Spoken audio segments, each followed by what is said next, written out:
ဒီတစ်ခါမှာတော့လက်တလောနာမည်ကြီးနေတဲ့ကိုရီးယားတရေကားဆန်မုတ်ကြီးအကြောင်းပြောပြပေးသွားမှာဖြစ်ပါတယ်။ဇက်ကားဟာပုံမှန်တရေကားတွေလိုမဟုတ်ပဲဗဟေလိဆန်တဲ့အဖြစ်အပျက်တွေနဲ့ကြည့်ရှုသူတွေကိုကြောက်လန့်စေတဲ့ဇက်ကားဖြစ်ပါတယ်။တိတ်ဆိတ်နေတဲ့ညတညရေကန်ကြီးတစ်ခုရဲ့ဘေးမှာချစ်သူစုံတွဲတတွဲဟာပျော်ပွဲစားထွက်လာကြပြီးကောင်မလေးကဘီယာသွားယူဖို့ကားစီသွားပါတယ်။အဲ့ဒီအချိန်မှာပဲရေကန်ထဲကနေထူးဆန်းတဲ့အတန်ကြားပြီးနောက်ကောင်မလေးဟာစိတ်ညှို့ခံရတယ်လို့ဖြစ်ပြီးရေကန်စီတဖြည်းဖြည်းလမ်းလျှောက်သွားပါတော့တယ်။ကောင်လေးကခေါ်ပြီးတားပေမဲ့ဆက်လျှောက်နေလို့ပြေးလိုက်သွားပါတယ်။သူ့ကောင်မလေးအနားရောက်ခါနီးမှာပဲသူ့ကောင်မလေးရဲ့ခေါ်တံကိုနောက်ကျောဘက်ကနေကြားလိုက်လို့လှည့်ကြည့်လိုက်ပါတယ်။သူထိတ်လန့်ပြီးရှေ့ကိုပြန်လှည့်ကြည့်တဲ့အခါသူ့ရှေ့ကကောင်မလေးကပျောက်ကွယ်သွားပါပြီ။အဲ့ဒီချိန်မှာပဲရေအောက်ကနေမျက်နှာဖြူဖြူတစ်ခုပေါ်လာပြီးကောင်လေးကိုရေအောက်ကိုဆွဲချသွားပါတော့တယ်။ရက်အနှဲငယ်ကြာပြီးနောက်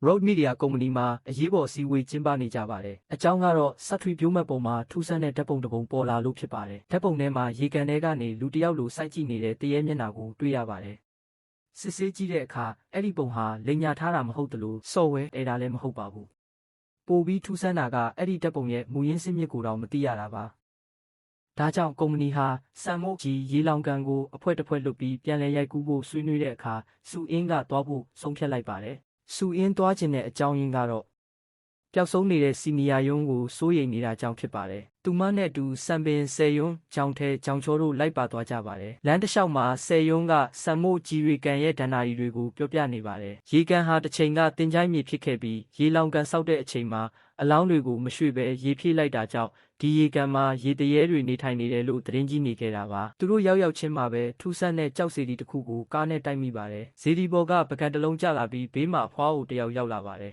်အဖွားအိုကသူတို့ကိုကြောက်တုံးပြန်တင်ပြီးဆူတောင်းခိုင်းပါတယ်လူတိုင်းဆူတောင်းကြပါတယ်ဒါပေမဲ့ဆူအင်းအလှည့်ရောက်ချိန်မှာဇီဒီတွင်းကအနက်ရောင်လက်တစ်ဖက်ထွက်လာပြီးသူမလက်ကိုဖမ်းဆွဲလိုက်တာကိုမြင်လိုက်ရပါတယ်အဖွားအိုကဆူတောင်းတာပြေးမှာပါလို့ပြောပြီးသူတို့အနာကနေထွက်သွားပါတယ်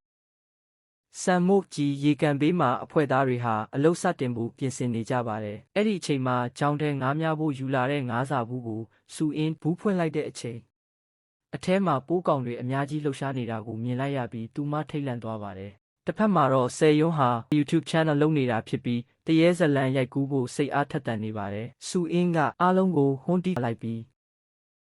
အလုတ်ကိုအရင်ပြီးအောင်လုပ်ကြဖို့တတိပေးလိုက်ပါတယ်။အဖွဲ့သားတွေစတင်အလုပ်လုပ်မဲ့အချိန်မှာအင်တာနက်လိုင်းကရုတ်တရက်ပျောက်သွားပါတယ်။ဘလို့လုပ်ရမလဲဆိုပြီးစိတ်ရှုပ်နေကြချိန်မှာရက်အနှဲငယ်ကပျောက်ဆုံးနေတဲ့စီနီယာယွန်းရုတ်တရက်ပေါ်လာပါတယ်။သူဟာဖက်ဆက်ကိုယူပြီးရေထဲကိုဆင်းသွားပါတယ်။အင်တာနက်လိုင်းကပြန်ရလာပေမဲ့စီနီယာယွန်းရဲ့အပြုအမူတွေကထူးဆန်းနေပါတယ်။သူဘလို့ပျောက်ခဲ့တာလဲဆိုတဲ့မေးခွန်းကိုတော့မဖြေပါဘူး။အလုတ်စတင်ပြီးဖို့ကင်မရာတွေနေရချိန်ကြပါတယ်။ကြောင်ထဲက360ကင်မရာကိုကင်ပြီးရေကန်ဘေးလမ်းအတိုင်းလမ်းလျှောက်ရင်းတပ်ပုံရိုက်နေပါတယ်။ကင်မရာစကရင်ကိုကြည့်နေတဲ့စူအင်းကလမ်းဘေးမှာအရိပ်မဲတစ်ခုပြေးသွားတာကိုမြင်လိုက်ပါတယ်။သူမကကြောင်ထဲကိုတတိပေးလိုက်ပါတယ်။ဒါပေမဲ့ကြောင်ထဲကမယုံပါဘူး။ဆက်ပြီးရှောက်သွားပါတယ်။မကြခင်မှာပဲသူကိုယ်တိုင်လည်းအရိပ်မဲကိုမြင်လိုက်ရပါတော့တယ်။ကြောက်နေတော့လဲအသိကျင်စိတ်ကြောင့်ရေကန်ဘေးအထိတွားကြည့်လိုက်ပါတယ်။ရေမျက်နှာပြင်ကိုငုံကြည့်တဲ့အခါထူးဆန်းတာတစ်ခုတွေးလိုက်ရပါတယ်။သူ့ခန္ဓာကိုယ်ကလှုပ်ရှားနေပြီးရေထဲကရောင်ပြန်ဟပ်ပုံကတော့မလှုပ်ရှားပဲရက်နေပါတယ်။သူထိတ်လန့်သွားပါတယ်။သူ့နောက်မှာတယောက်ရက်လာနေတယ်လို့ထင်နေပါတယ်။အဲ့ဒီအချိန်မှာပဲတစ်ပင်ပေါ်ကနေမျိုးသမီးတရေခေါင်းပြက်ကြီးပေါ်လာပြီးသူ့ဘော်ကိုခုံအုပ်လိုက်ပါတယ်။ကြောင်ထဲဟာဟန်ချက်ပြက်ပြီးရေထဲကျသွားပါတယ်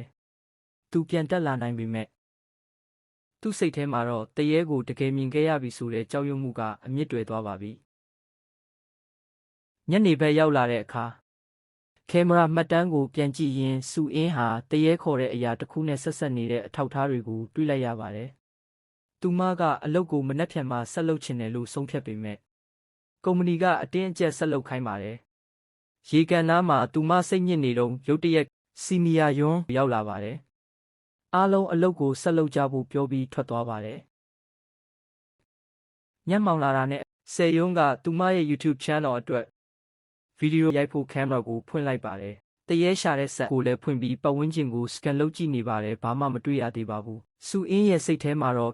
စီနီယာယွန်းနဲ့ကြောင်ထဲတို့ဘဲရောက်သွားမှန်းမသိတာကြောင့်စိုးရိမ်မှုပိုများလာပါတယ်။အဲ့ဒီအချိန်မှာပဲ ရေကန်ထဲကြောက်တုံးကြသလိုအတန်တစ်ခုကိုကြားလိုက်ရပါတယ်။စူအင်းဟာစိတ်ညှို့ခံထားရသလိုအတန်ရှိရာကိုရှောက်သွားမိနေပါတယ်။သူမရေထဲဆင်းတော့မလို့ဖြစ်သွားတဲ့အချိန်မှာခြေထောက်နဲ့တစ်ခုခုကိုတိုက်မိပြီးသတိပြန်ဝင်လာပါတယ်။ငုတ်ကြည့်လိုက်တဲ့အခါ memory ကတ်တစ်ခု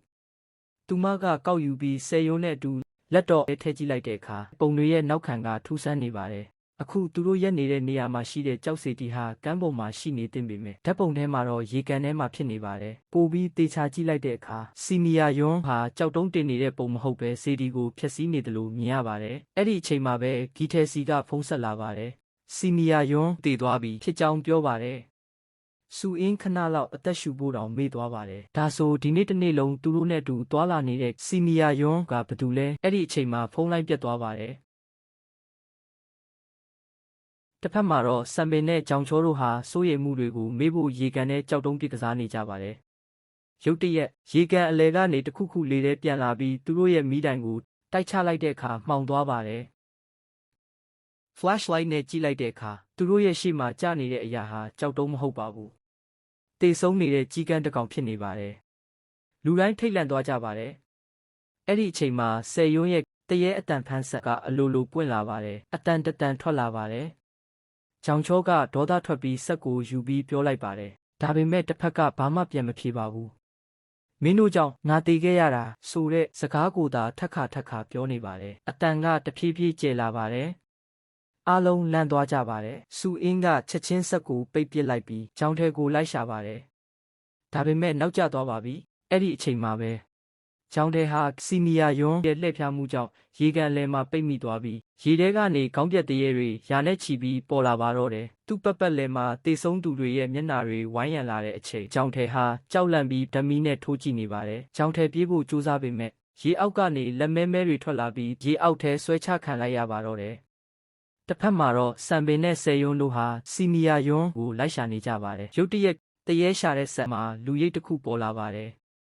သတိထားပြီးကြည့်လိုက်တဲ့အခါကြောက်စီတီတစ်ခုရှိမှမတ်တက်ရက်နေတဲ့စီနီယာယွန်းကိုတွေ့လိုက်ရပါတယ်။သူတို့အကြိမ်ကြိမ်ခေါ်ပေမဲ့လည်းစီနီယာယွန်းဟာသူတို့ဘက်ကိုမကြည့်ပဲကြောက်စီတီကိုပဲစိုက်ကြည့်နေပါတယ်။အဲ့ဒီအချိန်မှာပဲကြောင်ထဲကိုရှာနေကြတဲ့စူအင်းနဲ့ကြောင်ကျော်တို့ရေကန်နားမှာစုံကြပါတယ်။ဓမီနဲ့ပတ်ထိုးကြည့်လိုက်တဲ့အခါတစ်ပင်ပေါ်မှာကြောင်ထဲတေဆုံးနေတာတွေ့လိုက်ရပါတယ်။ကြောင်ချောကသူ့အကူကြောင်ထဲတေဆုံးသွားတာကိုတွေ့လိုက်ရလို့အော်ဟစ်လိုက်ပါတယ်။အတန်ကြားတဲ့ခဏအတွင်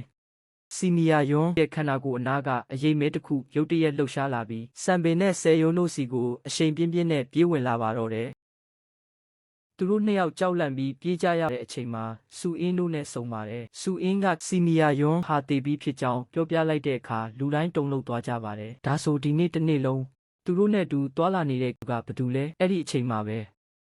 ကြောက်တုံးနှစ်တုံးရိုက်တံကိုကြားလိုက်ရပါတယ်။အမှောင်ထဲကနေစီနီယာယွန်းပေါ်လာပါတယ်။ကြောင်ချောကဒေါသအရန်ထွက်နေပြီးသူ့အကူကိုတက်ခဲ့သူဟာစီနီယာယွန်းလို့ထင်နေပါတယ်။ဒါကြောင့်သူဟာစီနီယာယွန်းနောက်ကိုပြေးလိုက်ရင်ရေကန်ထဲရောက်သွားပါတယ်။စူအင်းတို့တားပေမဲ့မရတော့ပါဘူး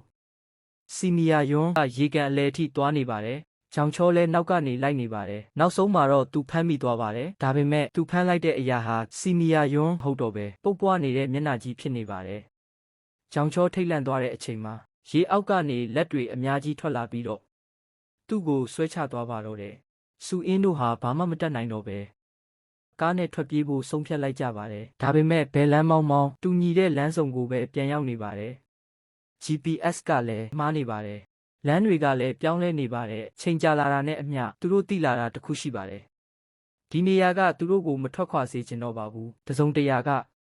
သူတို့ကိုဒီရေကန်ထဲမှာပဲထာဝရပိတ်မိနေစေချင်နေပါတယ်။လမ်းပြောင်းနေတဲ့စူအင်းတို့၄ယောက်ဟာရေကန်နားမှာပဲကီထဲနဲ့ပြန်ဆုံနိုင်ခဲ့ကြပါတယ်။ကီထဲကသူ့လမ်းမှာတွေ့ခဲ့တဲ့အဖွားအိုအကြောင်းကိုပြန်ပြောပြပါတယ်။အဲ့ဒီအဖွားအိုဟာစူအင်းတို့အဖွဲ့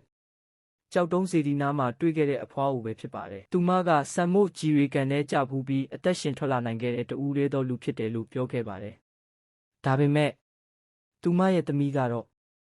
ရေကန်ထဲကပြန်ထွက်လာပြီးနောက်ပိုင်းလူမဟုတ်တော့သလိုပြောင်းလဲသွားခဲ့တယ်လို့ပြောပြပါတယ်။အဖွားအိုကရေကန်ထဲကျသွားတဲ့သူဘယ်သူမှတကယ်ပြန်မလာဘူးလို့လည်းဆက်ပြောခဲ့ပါတယ်။အဲ့ဒီစကားဟာစူအင်းရဲ့စိတ်ထဲမှာအမြဲလှုပ်ခတ်နေပါတယ်။စူအင်းကလူတိုင်းကိုစေဒီမှာဘာဆူတောင်းခဲ့ကြလဲလို့မေးပါတယ်။စံပင်ကပတ်စံချမ်းသာခြင်းနဲ့ပြောပြီးဆယ်ယုံကတော့တရေတစ်ခါလောက်မြင်ဘူးခြင်းနဲ့လို့ဝန်ခံလိုက်ပါတယ်။ အဲ့ဒီအချိန်မှာစူအင်းအံ့ဩသွားပါတယ်သူမရဲ့ဆူတောင်းကစီနီယာယွန်းကိုပြန်တွေ့ချင်တယ်ပြီးတော့စီနီယာယွန်းကိုတကယ်ပြန်တွေ့ခဲ့ပါတယ်ဒါဟာတိုက်ဆိုင်မှုမဟုတ်ပါဘူးရုတ်တရက်စူအင်းတစ်ခုခုသဘောပေါက်သွားပါတယ်သူမယုံကြည်ချက်အရကြောက်စေတီဟာတာမန်စေတီမဟုတ်ပါဘူးတေဆုံးပြီးသားသူတွေကိုပြန်ခေါ်ပေးတဲ့တကားတစ်ခုဖြစ်နေပါတယ်ဆူတောင်းပြေးဖို့အစားထိုးပေးရတဲ့တန်ဖိုးကတော့အသက်ဖြစ်ပါတယ်ဒီအချိန်မှာလူတိုင်းကြက်တီးထသွားကြပါတယ်စီနီယာယွန်းပြန်ပေါ်လာတာဆယ်ယွန်းတရေမြင်ရတာအလုံးဟာစေတီရဲ့ကျင်းစာကြောင့်ဖြစ်နေပါတယ်စူအင်းက memory card ထဲကဓာတ်ပုံတွေကိုပြန်ကြည့်လိုက်ပါတယ်အဲ့ဒီအချိန်မှာသူမသတိထားမိတာတစ်ခုရှိပါတယ်စီနီယာယွန်းဟာကြောက်စေတီကိုဆူတောင်းနေတာမဟုတ်ပါဘူးဖျက်ဆီးဖို့စူးစမ်းနေတာဖြစ်ပါတယ်ဒါဆိုသူဘာကြောင့်ဖျက်ချင်တာလဲသူဟာကျင်းစာကိုတိသွားခဲ့လို့ပါဒီအချိန်မှာစူအင်းဟာဆုံးဖြတ်ချက်တစ်ခုချလိုက်ပါတယ်အသက်ရှင်ခြင်းရင်ဇေဒီကိုဖျက်ရမယ်ဒါပေမဲ့ပြဿနာကဇေဒီကပျောက်နေပါတယ်နေ့လယ်တုန်းကရှိခဲ့တဲ့နေရာမှာမရှိတော့ပါဘူးအဲ့ဒီအချိန်မှာဆယ်ယွန်းရဲ့ဖေထဲကဓာတ်ပုံတစ်ပုံကိုတွေ့လိုက်ပါတယ်ဓာတ်ပုံထဲမှာလှေတစ်စင်းပါနေပါတယ်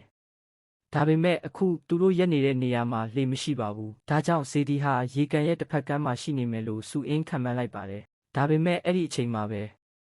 စံပင်ကစူအင်းကိုမယုံတော့ပါဘူးစူအင်းကအကုန်သိနေတော့ဒီဒုက္ခအလုံးရဲ့အကြောင်းရင်းကစူအင်းလို့ထင်နေပါတယ်နောက်ဆုံးမှာတော့စံပင်ဟာဆယ်ယွန်းကိုခေါ်ပြီးစူအင်းတို့ကိုထားခဲ့ကားနဲ့ထွက်ပြေးဖို့ဆုံးဖြတ်လိုက်ပါတယ်ကားဟာအမှောင်ထဲကိုအရှိန်ပြင်းပြင်းမောင်းထွက်သွားပါတယ်အစပိုင်းမှာတော့အားလုံးအဆင်ပြေတယ်လို့ထင်ရပါတယ်ဒါပေမဲ့ကား dashboard ပေါ်ကနာရီကိုကြည့်လိုက်တဲ့အခါအချိန်ကရက်တက်နေတယ်လို့ဖြစ်နေပါတယ်စံပင်ကြောက်လာပါတယ်အဲ့ဒီအချိန်မှာ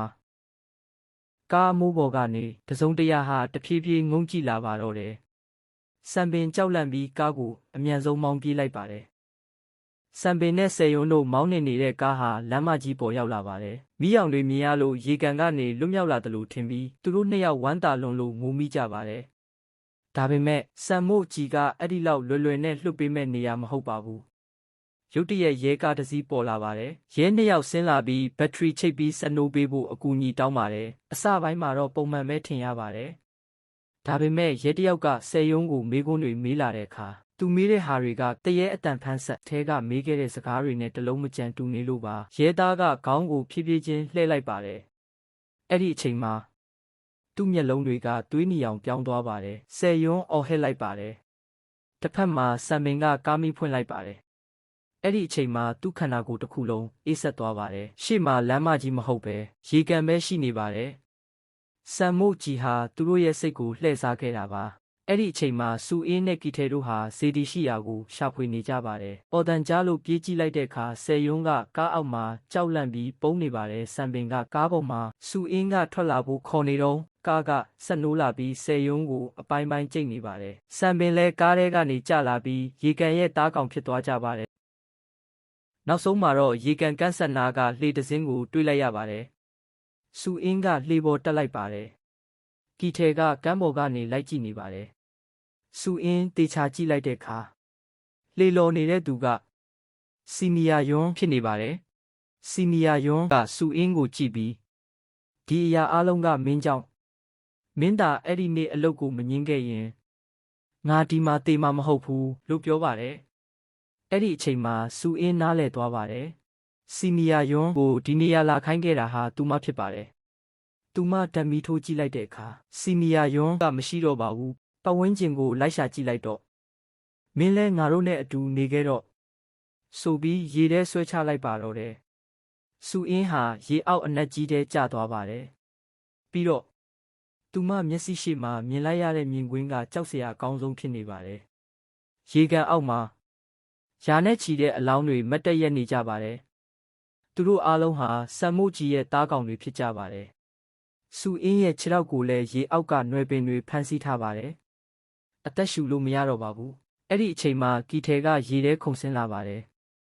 သူအသက်ကိုယင်းပြီးစူအင်းကိုကယ်ဖို့ကြိုးစားပါတယ်နောက်ဆုံးမှာတော့နွယ်ပင်တွေကိုဖျက်ပြီးစူအင်းကိုလွတ်မြောက်စေပါတယ်ဒါပေမဲ့ကီထဲထွက်ပြေးတော့မယ့်အချိန်မှာအမည်မသိလက်တစ်ဖက်ကသူ့ခြေထောက်ကိုဖမ်းဆွဲလိုက်ပါတယ်စူအင်းကကူညီဖို့ကြိုးစားပေမဲ့မရတော့ပါဘူးကီထဲဟာအမှောင်ထဲမှာတဖြည်းဖြည်းပျောက်ကွယ်သွားပါတယ်ကမ်းပေါ်ရောက်လာတဲ့စူအင်းဟာနောက်ဆုံးတော့ကြောက်စီတီကိုတွေးလိုက်ရပါတယ်။သူမစိတ်ကုံအားကုံကြောက်တွေဖြုတ်ချပါတော့တယ်။ဒါပေမဲ့စီတီကမပြိုပါဘူး အဲ့ဒီအချိန်မှာဇေဒီအလဲကနေကြောက်စရာကောင်းတဲ့မျက်နှာကြီးပေါ်လာပါတယ်။စူအင်းကိုဖမ်းဆွဲဖို့ကြိုးစားပါတယ်။စူအင်းလဲနောက်ဆုံးအားနဲ့ကျိုးတစ်ချောင်းကိုဆွဲဖြုတ်လိုက်ပါတယ်။ကျိုးပြက်သွားတဲ့အချိန်မှာ